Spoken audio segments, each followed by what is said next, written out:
Hello, welcome. My name is Yves Sanford, and today we are going to talk about the integration of VCF together with Cloud Director.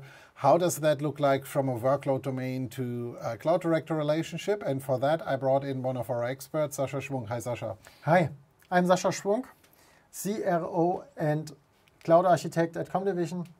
And yeah, today we want to talk how does it look with VCF, with Cloud Director, and what are the different components and how can we integrate these different components. So starting with the SDDC manager, we have a management cluster deployed with vCenter, NSX, ARIA logs, ARIA ops, all for the management of the management domain.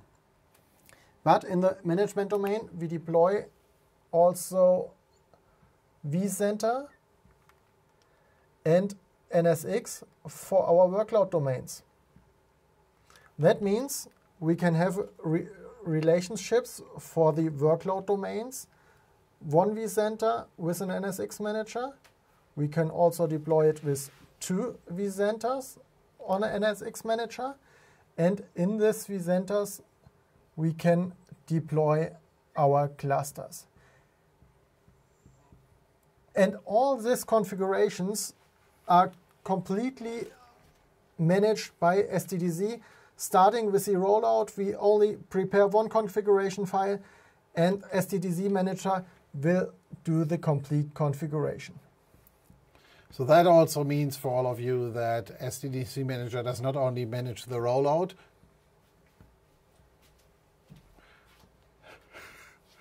but beside the rollout, we can also utilize the SDDC manager for all the lifecycle management. So not only updates and upgrades for all these components, including the ESXi, can be made, we can also at the same point in time utilize this for the password management, so password retirement and renewal, as well as certificate management. We all know this becomes more and more of a challenge, especially if you have larger infrastructure, to manage all of these different components.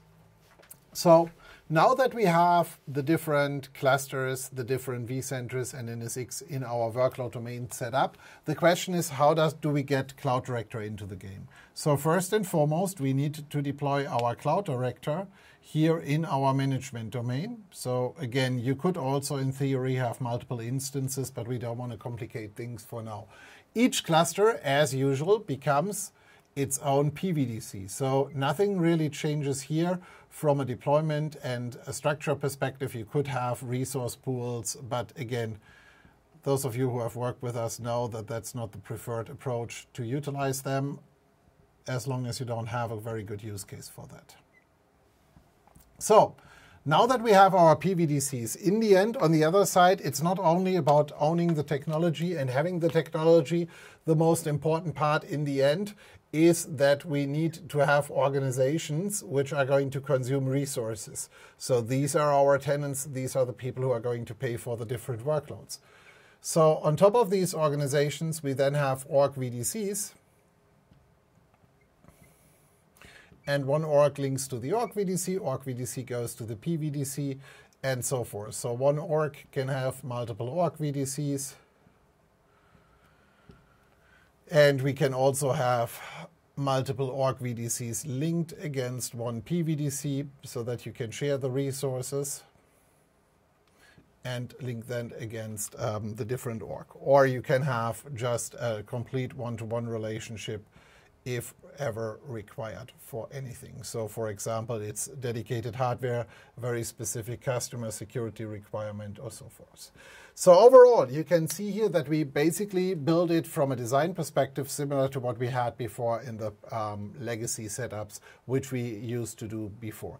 The big difference is the lifecycle management. You have lifecycle management for the management domain. We have lifecycle management for all the ARIA components by now. And we also have lifecycle management for Cloud Director availability, and all these other tools. So overall, when you deploy it like this, your overall operational overhead as a service provider is going to decrease dramatically, and your day-to-day operations is going to be a lot easier. We hope you follow us along. If you have any questions, write them in the comments. We will get back to you, and look forward to any more of our videos around VCF in the service provider space. See you.